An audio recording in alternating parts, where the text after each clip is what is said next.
माताजी voice okay కదా माताजी? ఓకే ప్రభుజీ, క్లారిటీగా ఉంది ప్రభు.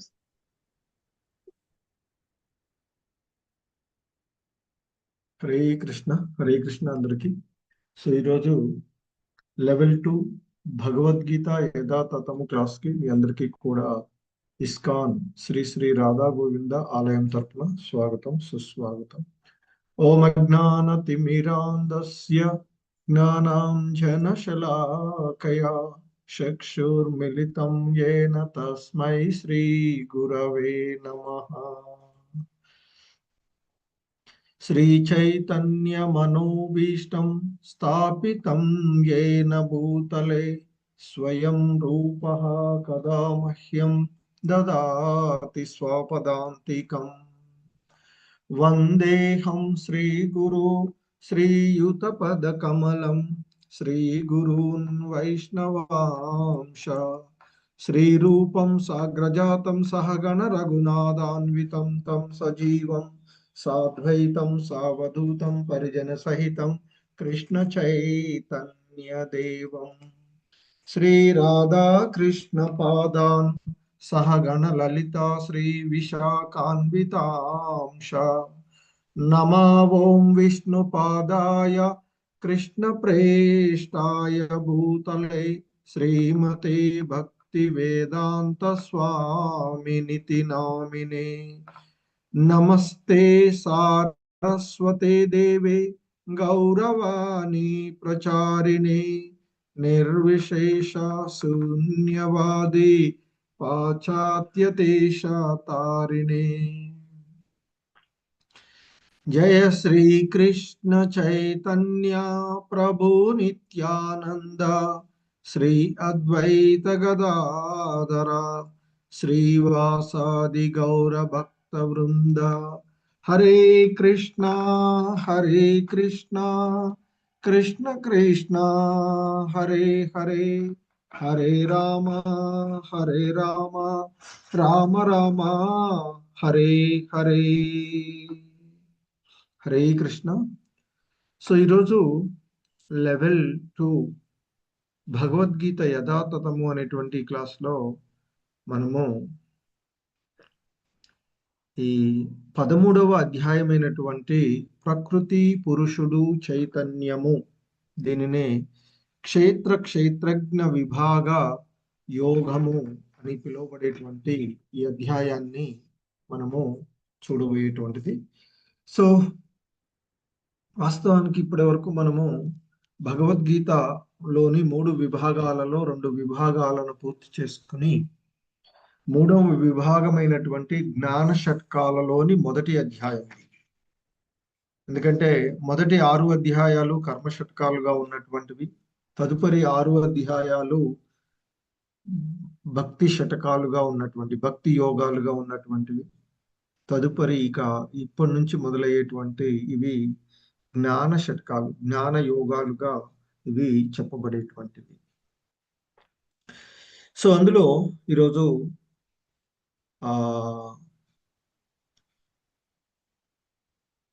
ఈ అధ్యాయంలో ముఖ్యంగా జ్ఞాన సహిత క్షేత్రము, క్షేత్రజ్ఞులు, అలాగే జ్ఞాన సహితమైనటువంటి ప్రకృతి, పరమ పురుషుడు ల యొక్క వర్ణన ఈ అధ్యాయంలో ఉంటుంది. అందుకే ఇక్కడ nature, the enjoyer and consciousness, ప్రకృతి, పురుషుడు, ది ఎంజాయర్ అండ్ పురుషుడు, అలాగే చైతన్యం, దీన్నే క్షేత్రజ్ఞ విభాగ యోగం. ముఖ్యంగా మనం దీంట్లో భగవద్గీత యథాతథంలో ప్రకృతి, పురుషుడు, చైతన్యము అనేటువంటి దాంతో ఉంటుంది ఇది. సో ఏవైతే మనం చూసేటువంటి అంశాలు ఇస్కాన్ సంస్థాపక ఆచార్యులైనటువంటి శ్రీల ప్రభుపాదుల వారి యొక్క వివరణం ద్వారా, వారి యొక్క బోధనల ఆధారంగానే మనం చూసేటువంటి అంశాలు. సో ఇంతకుముందు చెప్పినట్లుగా మొదటి విభాగము కర్మయోగాలు, 2వ విభాగము భక్తి యోగాలు, 3వ విభాగము మనము ఈరోజు ఇక్కడ చూస్తూ ఉండేటువంటివి. సో మధ్యలో ఉన్నటువంటివి భక్తి యోగాలు 7 నుంచి 12 వరకు మనం చూసినటువంటిది. సో ఇక మొదటి 6 అధ్యాయాలలో discussing the knower of the body, ఆ దేహాన్ని తెలిసినటువంటి వాడు అంటే ఆ ముఖ్యంగా ఆత్మ, అలాగే ఆ పరమాత్ముడి గురించి ఉన్నటువంటి, ఆ తర్వాత దేవదేవుడి గురించి ఆయన యొక్క జ్ఞానాన్ని మనకి మధ్యలో అధ్యాయాలలో మనం చూసినటువంటిది. సో ఇప్పుడు ఇంతకుముందు చెప్పినట్లుగా ఈ జీవులు, ప్రకృతి వీటి యొక్క జ్ఞానాన్ని మనకి ఈ అధ్యాయాలలో చెప్పబోతూ ఉన్నటువంటిది. అందులో ఈ అధ్యాయంలోని మొదటి శ్లోకము అర్జునుడు ఈ విధంగా అడుగుతూ ఉంటాడు. అర్జున ఉవాచ ప్రకృతిం పురుషం చైవ క్షేత్రం క్షేత్రజ్ఞమేవ చ ఏతద్ వేదితుమిచ్ఛామి జ్ఞానం జ్ఞేయం చ కేశవ. సో అర్జునుడు ఓ కేశవ అంటూ ఆయనని అడుగుతూ ఉంటాడు. కేశవ అంటే ఇక్కడ కృష్ణుణ్ణి ఆయన్ని సంబోధిస్తూ ఏమడుగుతున్నాడు? ప్రకృతి మరియు పురుషుడు. అర్జునుడు అడుగుతున్నాడు, ఓ కృష్ణ, ప్రకృతి మరియు పురుషుడు, పురుషుడు అంటే ఇక్కడ ఎంజాయర్, ఆనందించేటువంటి వాడు గురించి, క్షేత్రము మరియు క్షేత్రం తెలిసినటువంటి వాడి గురించి, జ్ఞానము మరియు ఆ జ్ఞాన విషయమును గురించి నేను తెలుసుకోవాలి అనుకుంటూ ఉన్నాను అంటూ అర్జునుడు అడగడము. దానికి అంటే ఇక్కడ ప్రకృతి, పురుషుడు, క్షేత్రము, క్షేత్రజ్ఞుడు, జ్ఞానము, జ్ఞాన విషయాన్ని గురించి అర్జునుడు తెలుసుకోవాలనేటువంటి జిజ్ఞాసువుడై ఉన్నటువంటిది. సో వాటిని గురించి అడిగినప్పుడు ఇక ఆ భగవంతుడు ఆయనకి సమాధానము చెప్తూ ఉన్నటువంటి అంశాన్ని మనం ఈ 2వ శ్లోకం నుండి చూడవచ్చు. ఆ భగవంతుడు సమాధానం చెప్తూ ఉన్నారు. శ్రీ భగవానువాచ ఇదం శరీరం కౌంతేయ హరే కృష్ణ. ఇదం శరీరం కౌంతేయ క్షేత్రమిత్యభిధీయతే ఏతద్యో వేత్తి తం ప్రాహుః క్షేత్రజ్ఞ ఇతి తద్విదః. సో దేవదేవుడైనటువంటి శ్రీకృష్ణ భగవానుడు వారు అర్జునుడికి సమాధానం చెప్తూ ఉన్నారు. శ్రీకృష్ణ భగవానుడు చెప్తూ ఉన్నారు, ఓ కుంతి కుమారుడా,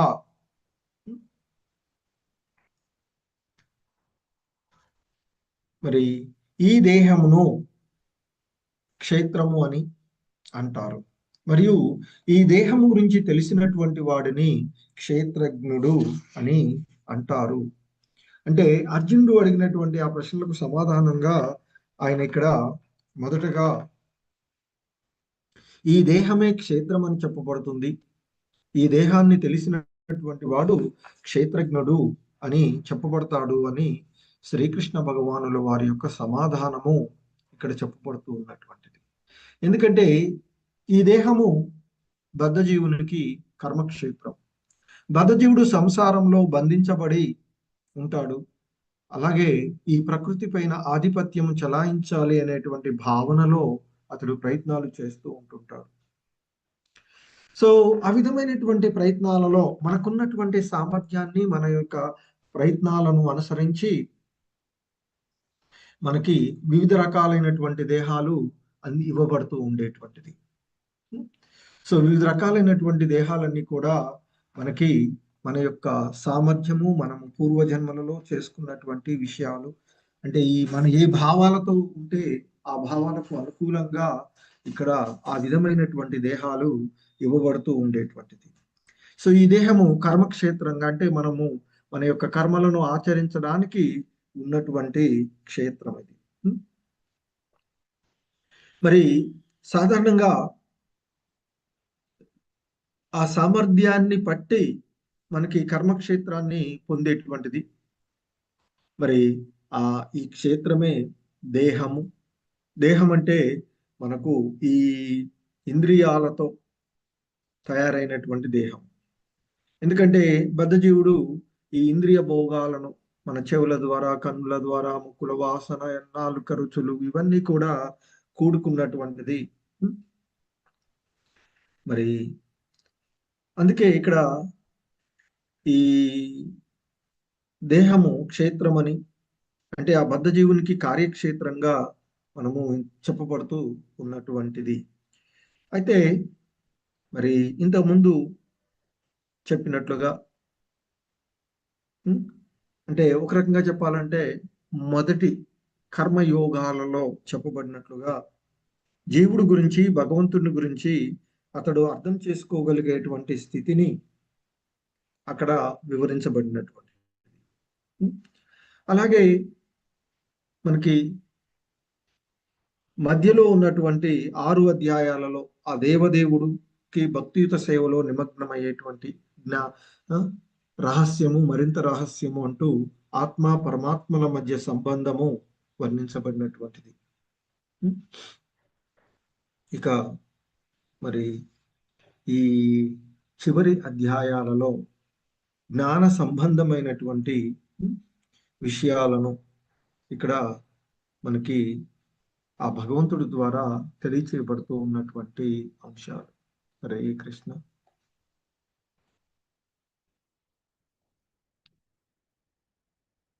సో అర్జునుడు అడిగినటువంటి ప్రశ్నలలో ప్రకృతి అంటే ఈ భౌతిక ప్రకృతి, పురుషుడు అంటే పరమాత్ముడు, క్షేత్రము అంటే ఈ దేహము, క్షేత్రం తెలిసిన వాడు అంటే దేహం తెలిసినటువంటి వాడు, జ్ఞానం అంటే శరీరము, దానికి తెలిసినటువంటి వాడిని అర్థం చేసుకోవడమే జ్ఞానము, అలాగే జ్ఞానం విషయం ఏమిటంటే పరమాత్మ. సో ఇంకా ఆ భగవంతుడు చెప్తూ ఉన్నటువంటి అంశము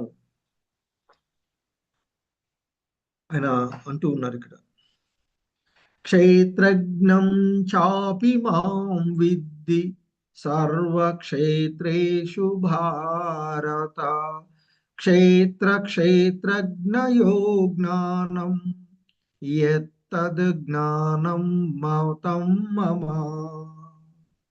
ఓ భారత అంటే ఓ భరత వంశీయుడా, అన్ని దేహాలలోనూ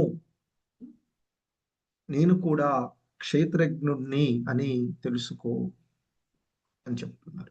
ఎందుకంటే ఆ సాధారణంగా ప్రతి దేహంలో ఏముంటుంది, ఆత్మ ఉంది అని చెప్తారు. ఆ ఆత్మతో పాటుగా పరమాత్ముడు అనేటువంటి సర్వక్షేత్రజ్ఞుడు, ఆత్మ పరమ ఆత్మ. సో కాబట్టి ప్రతి జీవుడిలో ఆత్మ ఉంటుంది, వ్యక్తిగతమైనటువంటి ఆత్మ, అలాగే పరమాత్మ. సో కాబట్టి అందుకే ఇక్కడ చెప్తున్నారు, ఈ శరీరాన్ని మరియు దానిని తెలిసిన వాడిని అర్థం చేసుకోవడమే జ్ఞానము, ఇది నా యొక్క అభిప్రాయము అంటూ ఆయన చెప్పబడుతూ ఉన్నటువంటిది. ఎందుకంటే ఆ కార్యక్షేత్రం విషయాన్ని, అంటే క్షేత్రజ్ఞుని యొక్క విషయాన్ని భగవద్గీత దృష్ట్యా అధ్యయనము చేసేటువంటి వాడే జ్ఞానాన్ని పొందుతాడు అని చెప్తూ ఉంటారు. ఎందుకంటే ప్రతి వ్యక్తి కూడా దేహంలో సాధారణంగా క్షేత్రజ్ఞుడుగా ఉంటాడు. అలాగే అన్ని జీవులలో సర్వక్షేత్రజ్ఞుడుగా భగవంతుడు ఉండేటువంటిది. సో ఎలాగైతే ఒక వ్యవస్థ ఉందనుకోండి, ఒక రాజమందిరం, రాజ్యం ఉంటే ఆ రాజ్యంలో కొంత క్షేత్రము ఒక్కొక్క వ్యక్తికి చెందుతూ ఉంటుంది. కానీ మొత్తము ఆ రాజ్యంలో ఉన్నటువంటి అంతా కూడా సర్వక్షేత్రజ్ఞుడైనటువంటి అంటే ఆ రాజుకు చెందుతూ ఉంటుంది. కనుకనే ప్రతి వాడు కూడా కప్పం కడుతూ ఆ రాజు దగ్గర అట్లా ఉండేటువంటిది. మనం కూడా ఇప్పుడు ప్రభుత్వం, వాస్తవానికి వ్యక్తిగతంగా మనకు చెందినటువంటివే ఉంటాయి క్షేత్రాలు, కానీ మొత్తం కూడా ప్రభుత్వ ఆధీనంలోకి తీసుకోవాలంటే తీసేసుకోవచ్చు. సో కాబట్టి ఇద్దరు అధికారులు ఉంటారు ఏ క్షేత్రం, మనం ఇప్పుడు భౌతికంగా చూసినటువంటి ఒకటి వ్యక్తిగతంగా ఉండేటువంటి వాళ్ళు, ఇంకొకటి సర్వంగా అంటే భగవంతుడు లాగా ఇప్పుడు ఏదైతే చెప్తామో ప్రభుత్వం అనే చెప్తాం. సో అందుకే ఇక్కడ చెప్తున్నారు ఆయన, తత్ క్షేత్రం యచ్చ యాదృక్ష యద్వికారయతచ్చ యత్ సచయో యత్ ప్రభావచ్చ తత్సమాసేన మే శృణు. ఇప్పుడు క్షేత్రము అది ఏర్పాటు చేయబడేటువంటి విధానము, అలాగే దానిలో కలిగే అంటే ఆ క్షేత్రంలో కలిగేటువంటి మార్పులు, అలాగే అది ఎక్కడి నుంచి ఉత్పత్తి అయినది, అలాగే క్షేత్రం తెలిసిన వాడు ఎవరు, ఆ క్షేత్రం తెలిసిన వాడి యొక్క ప్రభావాలు ఏ విధంగా ఉంటాయి అనేటువంటి విషయాలను వివరిస్తాను విను అర్జున అంటూ ఆయన ఇక్కడ చెప్పబడుతూ ఉన్నటువంటిది. సో ఎందుకంటే ఆయనకు అన్నీ కూడా తెలిసినటువంటివే. ఇంతకుముందు చెప్పినట్టు దేహము ఆ ఇంద్రియాలతో కూడి ఉండి, దేవదేవుడు హృషికేశుడు అంటే ఆ ఇంద్రియాలను నియంత్రించేటువంటి వాడు. ఇంతకుముందు చెప్పినట్లుగా సమస్త దేశ కలాపాలకు ప్రభుత్వం ఎలాగైతే మూలాధికారిగా ఉంటుందో, అలాగే పౌరులు ద్వితీయ అధికారులుగా ఉండేటువంటిది. అలాగే ఈ దేహంలో కూడా ఆత్మ మరియు పరమాత్మలు ఇద్దరు కూడా ఒకే హృదయంలో అంటే ఒకే చెట్టుపై ఉండేటువంటి రెండు పక్షులు వంటివిగా చెప్తూ ఉంటుంటారు. అందులో ఒక పక్షేమో తాను చేసేటువంటి కర్మఫలాలను భోగిస్తూ కర్మలను అనుభవిస్తూ ఉంటుంది, మరొక పక్షి దానికి సాక్షిభూతగా పరమాత్ముడు ఉంటారు అని చెప్తూ ఉంటుంటారు.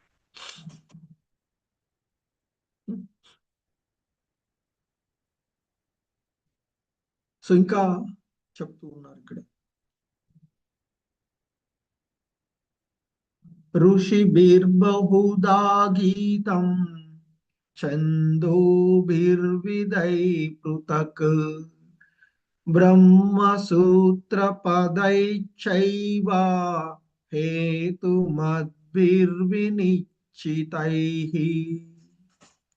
సో ఇంకా చెప్తున్నారు, క్షేత్రజ్ఞుని గురించినటువంటి ఆ జ్ఞానము వివిధ వేద గ్రంథాలలో పలువురు ఋషులచే వివరించబడింది.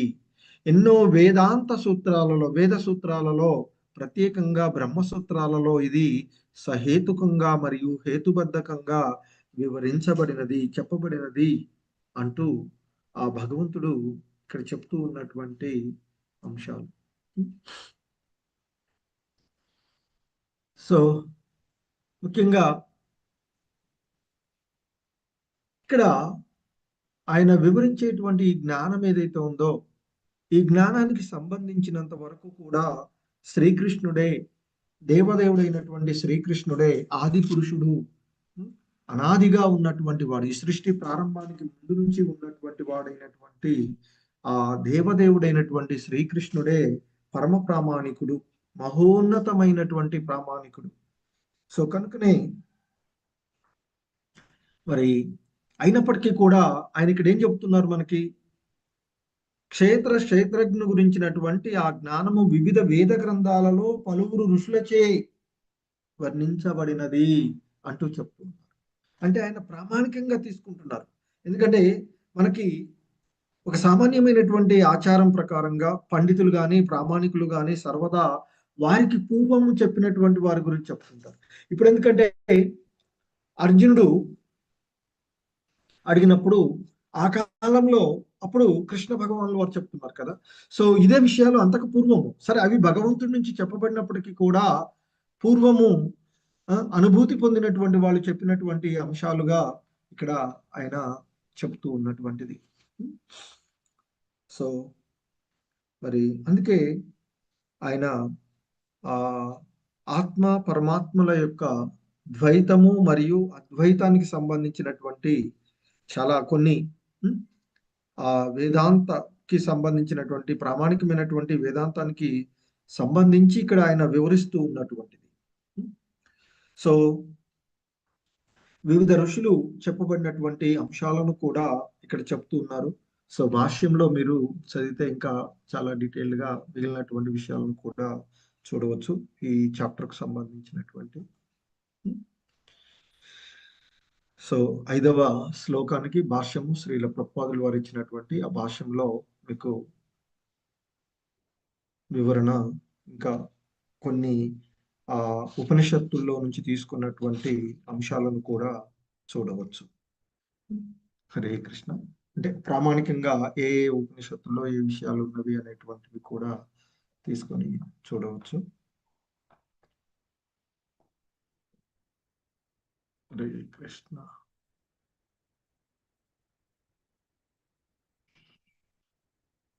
మాతాజీ స్క్రీన్ వస్తుంది కదా? వస్తుంది వస్తుంది. ప్రభుజీ. ఓకే. వస్తుంది. సో ఇంకా దేవదేవుడైనటువంటి కృష్ణ భగవానులు వారు వివరిస్తూ చెప్తూ ఉన్నటువంటి మహాభూతాన్యహంకారో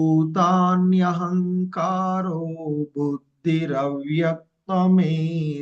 చ ఇంద్రియాణి దశైకం చ పంచచేంద్రియ గోచరాః ఇచ్ఛాద్వేష సుఖం దుఃఖం సంగాతచ్చేతనా ధృతిః ఏతత్ క్షేత్రం సమాసేన సవికారముదాహృతం.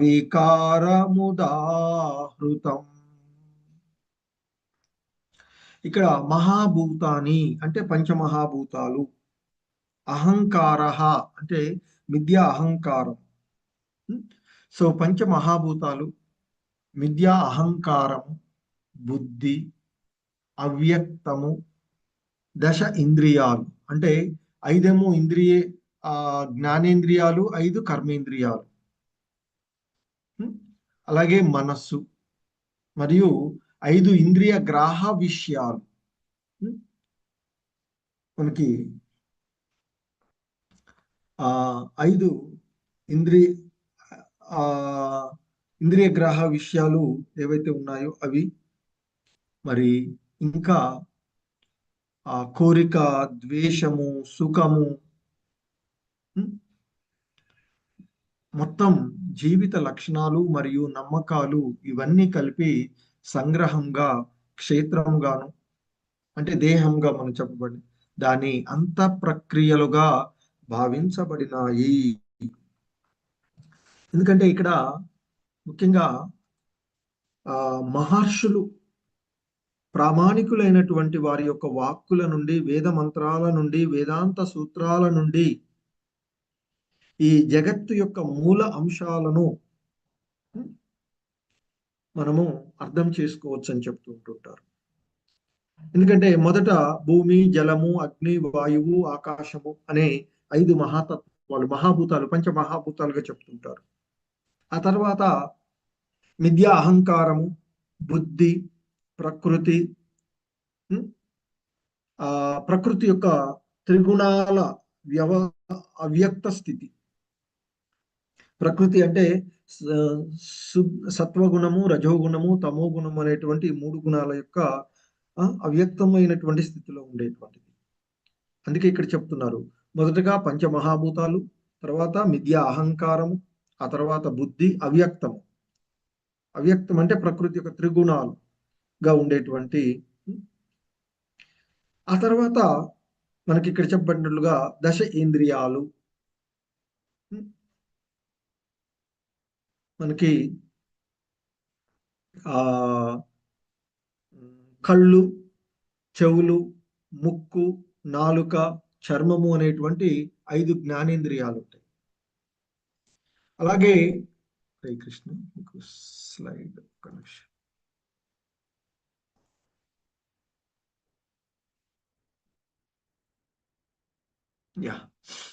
సో పంచమహాభూతాలు భూమి, జలము, అగ్ని, వాయువు, ఆకాశం. అలాగే 5 జ్ఞానేంద్రియాలుగా చెప్పబడేటువంటివి, 5 కర్మేంద్రియాలు అంటే వాక్, వాయిస్, మాటలు. అలాగే పాదాలు, లెగ్స్, హ్యాండ్స్, చేతులు. అలాగే ఆనస్, గుదము. అలాగే జెనిటల్స్, జననేంద్రియాలు అనేవి కర్మేంద్రియాలుగా చెప్పబడేటువంటివి. ఆ తర్వాత ఇంద్రియాలపై మరి మనసు ఉండేటువంటిది, మైండ్. ఇక్కడ మరి ఆ అది లోపల ఉండేటువంటి వలన అంతరేంద్రియంగా చెప్పబడేటువంటిది. అందుకనే ఆ మనసుతో కలుపుకొని మొత్తం 11 మనకి ఇంద్రియాలు అని చెప్తూ ఉంటారు. ఆ తర్వాత ఆ రుచి, ఉమ్, వాసన, రుచి, రూపము, స్పర్శ, ది టచ్, అలాగే శబ్దము, సౌండ్, రూపము, వాసన, సౌండ్, స్పర్శ, రుచి ఇక్కడ కనిపించేటువంటి క్రమంలో. సో ఇవి 5 కూడా ఇంద్రియ వస్తువులుగా చెప్పబడేటువంటివి. సో ఈ విధంగా కలుపుకొని అలాగే మనకి ఈ 24 తత్వాలు ఇక్కడ ఉన్నటువంటి 5 ఇవి 5 ఇవి 5 ఇవి 5 మొత్తం 4 5 20 ఇవి 4 మనసు, బుద్ధి, అహంకారం, మహాత్మ ఇక్కడ ఉండేటువంటి అంత ప్రకారం. సో సో ఇవే వీటన్నిటి కారణమే మనకి కలిగేటువంటి సుఖ దుఃఖాలు కానీ లాభ నష్టాలు, కోరికలు అనేటువంటివి. సో సాధారణంగా ఈ దేహము పుడుతుంది, కొంతకాలం అంటే పెరుగుతుంది, కొంతకాలం నిలిచి ఉంటుంది. ఆ దేహానికి సంబంధించినటువంటి జీవులను ఉత్పత్తి చేస్తూ ఉంటుంది. తర్వాత క్రమంగా క్షీణించి చివరికి నశించిపోతుంది. పుట్టినది ప్రతిదీ కూడా నశించిపోయేటువంటిది. సో ఇవి ఈ 24 తత్వాలను అర్జునుడు వివరంగా తెలుసుకోవాలని కోరుకునేటువంటి కనుకనే ఇక్కడ ఈ అంశాలను అంటే ఈ అంశాల యొక్క ప్రాతినిధ్యమే దేహం మొత్తం. సో సాధారణంగా ఈ దేహంలో కలిగేటువంటి 6 మార్పులు ఇవి.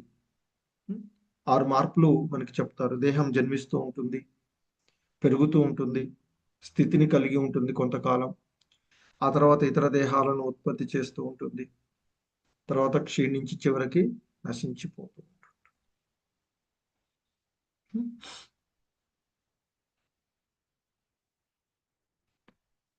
సో ఇవన్నీ ఆల్రెడీ చెప్పేసినటువంటి అంశాలు. సో మొత్తంగా ఈ 4 5 20 ప్లస్ మనసు, బుద్ధి, అహంకారం 3, మహాతత్వం మొత్తం 24 శరీరంలో ఉండేటువంటి మూలకాలు. 24 మూలకాల సముదాయమే ఈ దేహం. కనుకనే ఈ క్షేత్రం అనేటువంటిది అశాశ్వతమైనటువంటి భౌతిక పదార్థం. కానీ క్షేత్రజ్ఞుడు మాత్రం అంటే క్షేత్రాన్ని తెలిసినటువంటి వాడు దానికి భిన్నంగా ఉన్నటువంటి వాడు. సో ఈ విషయాన్నే భగవద్గీత 2వ అధ్యాయంలో శ్రీకృష్ణ భగవానులు వారు తెలియచేసినటువంటిది మనం చూసాము. అంతకుముందు 2వ అధ్యాయంలో. సో ఇంకా మనకి ఇక్కడ ఆ జ్ఞాన అంశాలుగా జ్ఞానం అంటే ఏంటో ఇప్పుడు చెప్తున్నారు. ఇక్కడ ఏంటి జ్ఞానము అనేటువంటిది 8 నుండి 12 వరకు ఉన్నటువంటి శ్లోకాలలో శ్రీకృష్ణ భగవానుల వారు వివరిస్తూ ఉన్నటువంటి అంశాలు. సో అందులో మనం చూసినట్లయితే ఈ ఏంటి జ్ఞానము అంటే ఇక్కడ చెప్తున్నారు, వినయము, గర్వము లేకపోవడము, అహింస, మరి ఓర్పు, సరళత, మంచి ఆధ్యాత్మిక గురువును ఆశ్రయించడం,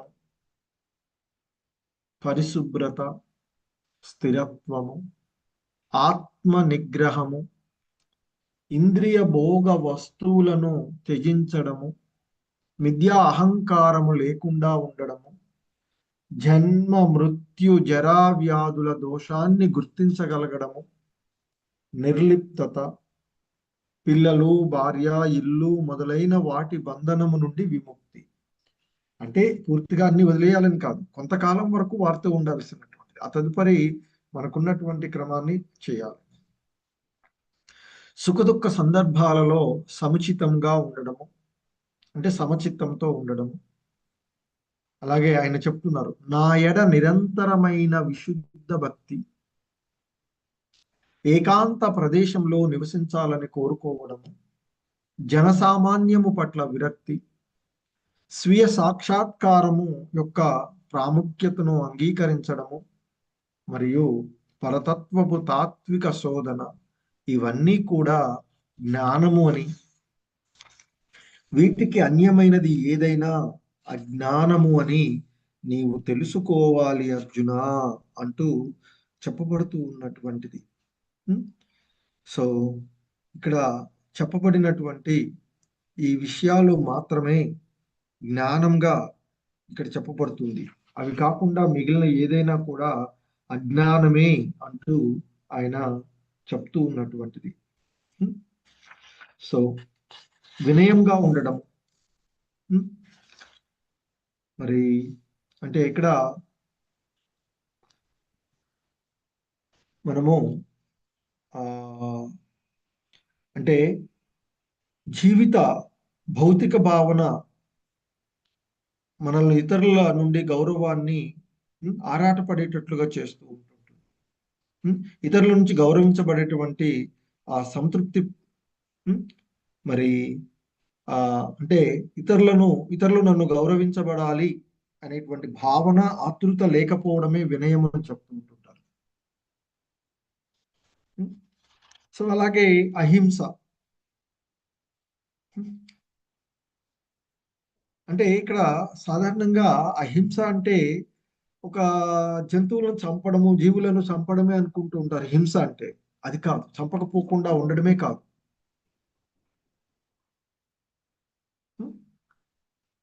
సో వాస్తవానికి అహింస అంటే ఇతరులకు ఏ విధమైనటువంటి ఇబ్బంది కలిగించకుండా ఉండడం అని అర్థం. సో అలాగే ఓర్పు,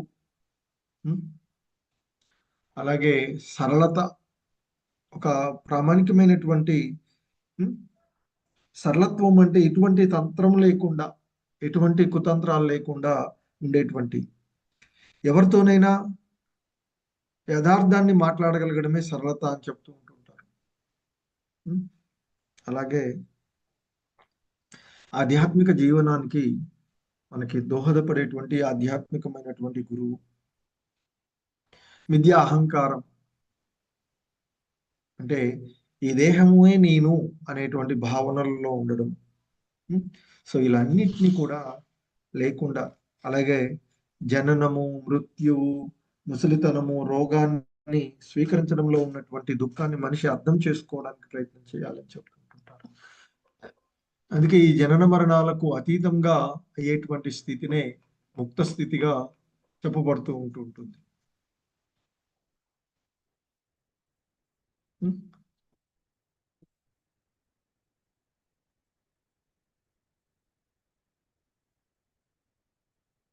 సో వీటి యొక్క వివరణం.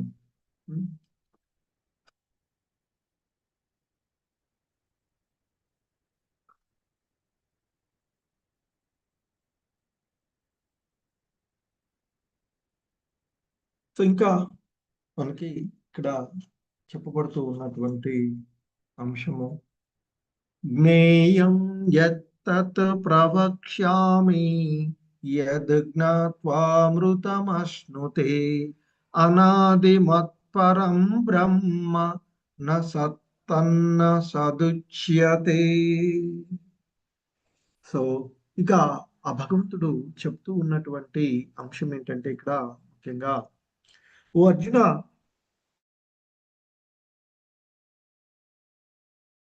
నీవు అమృత తత్వమును చవి చూస్తే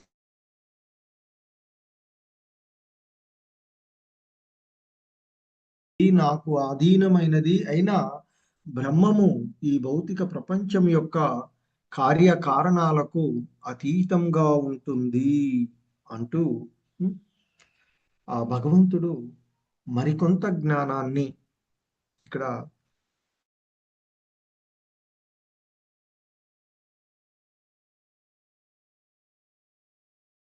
తత్వాన్ని చవి చూస్తావో అటువంటి దాన్ని నేను వివరిస్తాను అంటూ చెప్తున్నాను.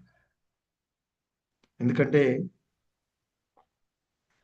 ఆ కర్మక్షేత్రమును, ఆ క్షేత్రజ్ఞుని భగవంతుడు అంతకుముందు వివరించి ఆ క్షేత్రజ్ఞును తెలుసుకునేటువంటి పద్ధతి కూడా తెలియచేసినటువంటి.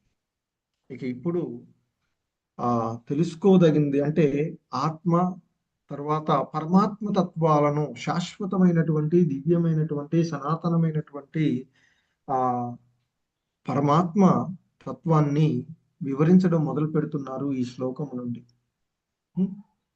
అంటే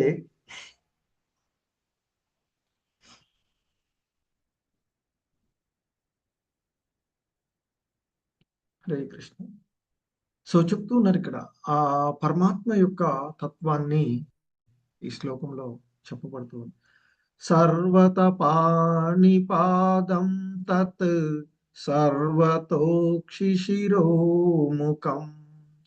సర్వత శృతిమల్లోకే సర్వమావృత్య తిష్టతి. సో చెప్తా అని చెప్పేసి అంటే ఇక్కడ ఆ పరమాత్ముని గురించినటువంటి పరమాత్మునిగా భగవంతుడు వేద సాహిత్యంలో అంటే ప్రధాన సర్వక్షేత్రజ్ఞుడైనటువంటి వాడు, ఈ ప్రకృతి త్రిగుణాలకు ప్రభు అయినటువంటి వాడి గురించి చెప్తున్నాడు. సర్వత్రా ఆయన చేతులు, పాదములు, కన్నులు, శిరస్సులు, ముఖములు మరియు చెవులు ఉన్నాయి. ఈ విధంగా మరి పరమాత్మ జగత్ అంతా ఆవరించి ఉన్నాడు అంటూ, అంటే అతడు ఆ పరమాత్ముడు సర్వవ్యాపకుడు, సర్వాంతర్యామిగా ఉన్నటువంటి ఆయన యొక్క సర్వాంతర్యామిత్వాన్ని ఇక్కడ తెలియచేస్తూ ఉన్నటువంటిది. ఎందుకంటే వాస్తవానికి మనకి ఈ అంశంలో సూర్యుడు తీసుకున్నట్లయితే ఆయన అపరిమితమైనటువంటి తన కిరణాలను ప్రసరిస్తూ నెలకొని ఉన్నట్లుగానే ఆ పరమాత్ముడు లేదా భగవంతుడు కూడా నెలకొని ఉంటాడు అని చెప్తుంటారు. సూర్యుడు ఒక దగ్గరే ఉన్నప్పటికీ ఆయన యొక్క కిరణాలు ఎంతవరకు మొత్తము వ్యాపించి ఉన్నట్లుగానే భగవంతుడు కూడా అలా సర్వత్రా ఆయన యొక్క చేతులు, పాదములు, కన్నులు, శిరస్సులు మరి ఆయన సర్వవ్యాపక రూపంలోనే నెలకొని ఉన్నట్లయితే ఇక ఆయన చేతులు, పాదములు అంటే ఇవన్నీ కూడా మరి ఆయన ద్వారా వచ్చినటువంటి ఆ బ్రహ్మదేవుడు ఆది గురువుగా చెప్పబడేటువంటి, ఎందుకంటే ఈ భౌతిక సృష్టిలో, ఈ భౌతిక తత్వంలో మొదటగా సృష్టించేటువంటి వాడు ఆ బ్రహ్మదేవుని మొదలుకొని చిన్న చీమల వరకు కూడా అన్ని వ్యక్తిగత జీవులు ఆ భగవంతుల్లోనే లీనమై ఉన్నాయి అని చెప్తుంటారు.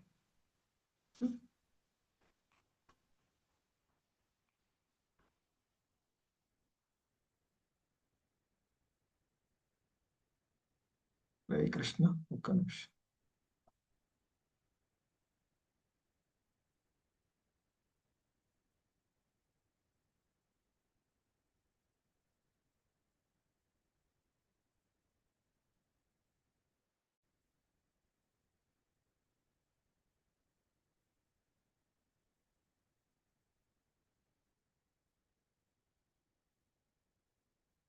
హరే కృష్ణ మాతాజీ, వినిపిస్తుంది కదా? వినిపిస్తుంది ప్రభుజీ. డిస్టర్బెన్స్ వస్తుందా మాతాజీ? లేదు ప్రభుజీ, క్లారిటీగా ఉంది ప్రభుజీ.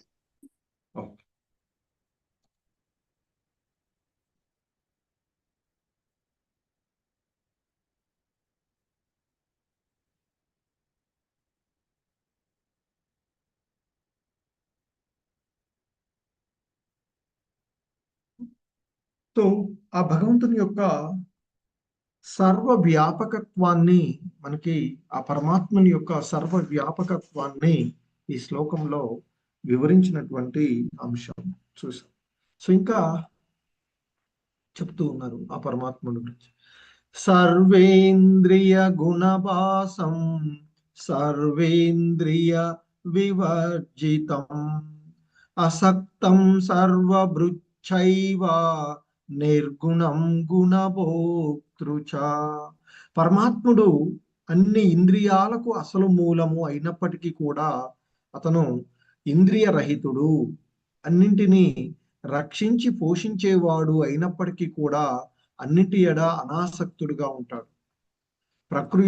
ప్రకృతి యొక్క త్రిగుణాలకు ఆయన అతీతుడు, మరియు అదే సమయంలో ప్రకృతి త్రిగుణాలకు ఆయనే ప్రభువు అంటూ చెప్పబడుతూ ఉన్నటువంటిది. ముఖ్యంగా భగవానుడు జీవుల సర్వేంద్రియాలకు మూలమైనప్పటికీ వాటికి ఉన్నటువంటి ఆ భౌతిక ఇంద్రియాలను అతడు కలిగి ఉండడు, అందుకే ఇంద్రియ రహితుడు అని చెప్తుంటారు. మరి వ్యక్తిగత ఆత్మ ఆధ్యాత్మికమైనటువంటి ఇంద్రియాలను కలిగి ఉంటుంది. కానీ ఎప్పుడైతే ఈ బద్ధ జీవనంలో ఉంటామో ఆ ఇంద్రియాలు భౌతిక తత్వాలతో కప్పబడి మన యొక్క వాస్తవికమైనటువంటి స్థితిని మర్చిపోయి ఇక ఈ భౌతికమైనటువంటి పదార్థాల ద్వారానే ప్రదర్శితం అవుతూ ఉన్నాయి. ఎందుకంటే జీవులందరూ కూడా భగవంతుడి యొక్క అంశలుగా ఉన్నటువంటిది. మమైవాంశో జీవలోకే అంటూ చెప్పబడినట్టుగా. సో కనుక ఇక్కడ ఆ భగవంతుని యొక్క ఇంద్రియాలన్నీ కూడా దివ్యమైనటువంటివి. అందుకే ఆయన నిర్గుణునిగా మనకి ఇక్కడ చెప్పబడుతూ ఉంటారు. గుణము అంటే మెయిన్గా భౌతిక గుణాలు అని అర్థం. ఆ భగవంతుడు ఎప్పుడు కూడా ఆధ్యాత్మికంగా ఉండేటువంటివి కనుక ఆయన ఏవి కూడా ఈ భౌతికమైనటువంటి ఇంద్రియాలు కప్పబడి ఉండవు. కనుక ఆయన అన్ని కూడా దివ్యమైనటువంటి ఇంద్రియాలు. కనుక అతడు గుణరహితుడుగా చెప్పబడుతూ కల్మష రహితుడుగా ఆయన యొక్క అన్ని కూడా దివ్యేంద్రియాలు ఉన్నటువంటి వాడు.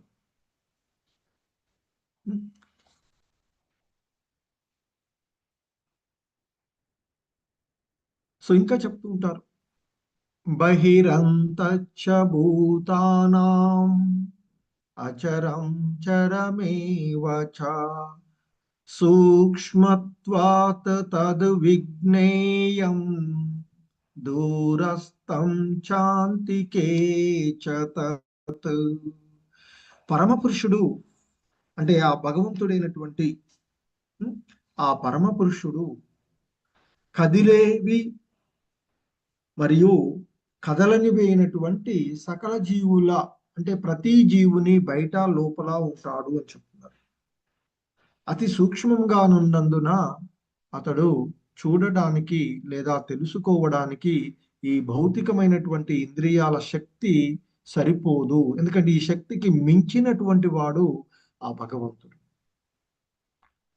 ఆయన ఎంతో దూరంలో ఉన్నప్పటికీ కూడా ఆయన అందరికీ చాలా దగ్గరలో కూడా ఉంటారు అని చెప్తారు. ఎందుకంటే పరమాత్మగా సర్వము వ్యాపించి ఉన్నటువంటి వాడు కదా.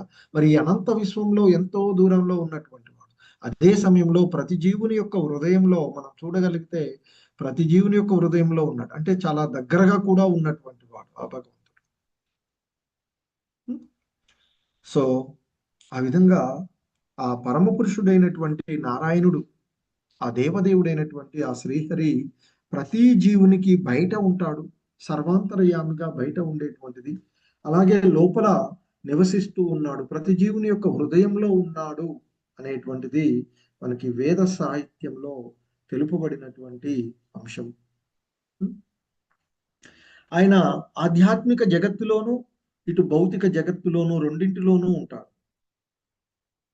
సో ఆయన చాలా దూరంలో ఉన్నప్పటికీ కూడా ఆయన అందరికీ చాలా దగ్గరగా ఉంటాడు అనేటువంటిది మనకి ఇక్కడ చెప్పబడుతూ ఉన్నటువంటి అంశం. సో ఇంకా చెప్పబడుతూ ఉన్నటువంటి అంశం, అవిభక్తం చ భూతేషు విభక్త మివ చ స్థితం భూత భర్తృ చ తద్జ్ఞేయం గ్రహిష్టు ప్రభవిష్ణు చ.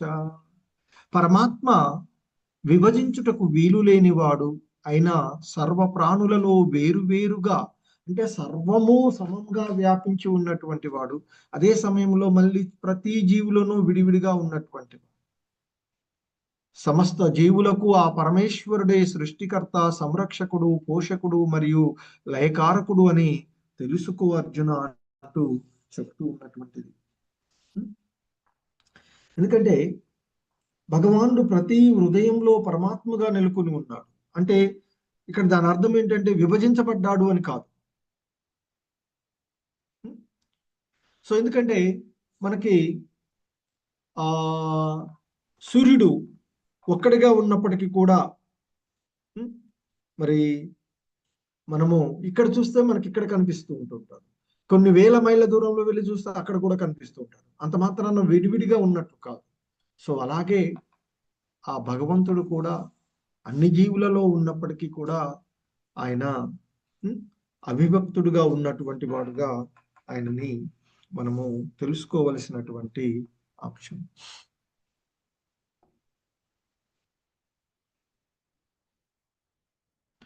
జ్యోతిషామపి తజ్జ్యోతిః తమస్తపరముచ్యతే జ్ఞానం జ్ఞేయం జ్ఞానగమ్యం హృది సర్వస్య విష్ఠితం. అతడే ఇక్కడ జ్యోతిషామపి అంటే సమస్త తేజోపూర్ణమైనటువంటి పదార్థాలలో అని అర్థం. అంటే ఆ దేవదేవుడే, ఆ పరమాత్ముడే సమస్త తేజోపూర్ణ పదార్థాలలోని కాంతి మూలము.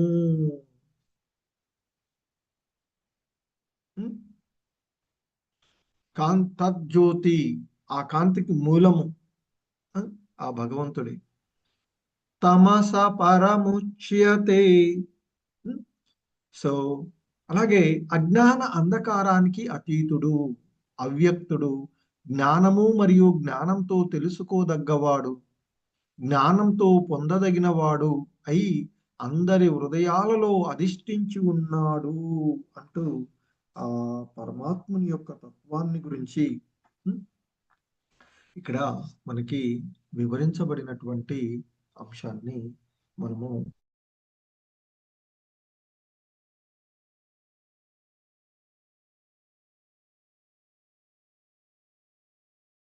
వారి యొక్క వివరణము ఈ శ్లోకాలకి ఇవ్వబడినటువంటిది. హరే కృష్ణ. శ్రీదేవి మాతాజీ బాగున్నారా?